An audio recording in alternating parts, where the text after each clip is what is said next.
Welcome to Standard Chartered Money Insights, a podcast series by Standard Chartered Bank that brings you market views and insights on the go. Welcome to Cut to the Chase. Today is Thursday, the 26th of June.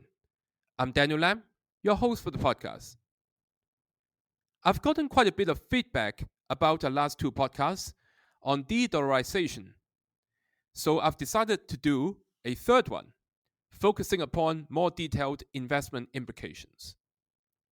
First of all, I've gotten queries about what currencies would gain from de-dollarization. Well, the euro and the yen can gain from a weak US dollar. We expect the German fiscal policy to loosen with increased defense spending and additional expenditure from the new infrastructure fund.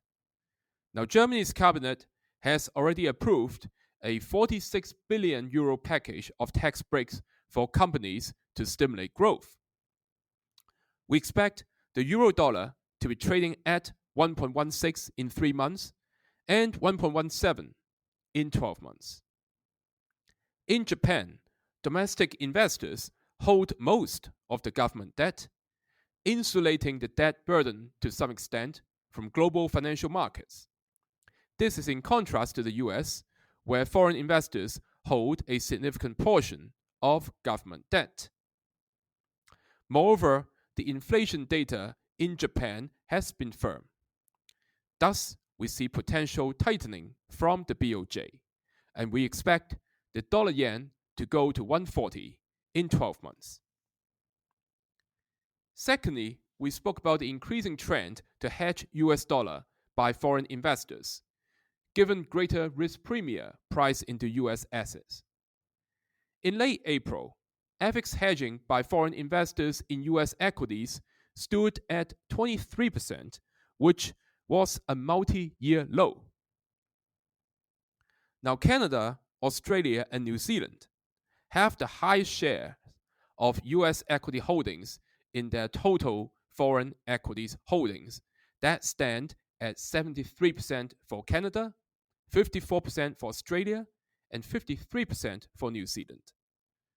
So from the hedging factors perspective, this is positive for Canadian dollar, Australian dollar, and New Zealand dollar, if this translates into more need for FX hedging, or if they repatriate out of the US into local assets to neutralize FX risk. Now, a new opportunistic idea of ours based upon de-dollarization is the upgrade of EM local currency government bonds to overweight. Now, EM central banks are more inclined to cut rates as they're experiencing a benign inflation environment. This will lead to bond price appreciation. Furthermore, many EM economies have bolstered their fiscal and current accounts in recent years. A weak US dollar can lead to increasing fund flows into EM local currency bonds. Moreover, they provide diversification benefits with a low to moderate correlation with major DM bonds. That is all from me for today. As always, if you enjoy this podcast, please don't forget to rate and like it. Thanks for listening, and we wish you a happy day ahead. Thank you for listening to Standard Chartered Money Insights, a podcast series by Standard Chartered Bank. For more details, visit Market Views on the Go on our website or click the link in the description.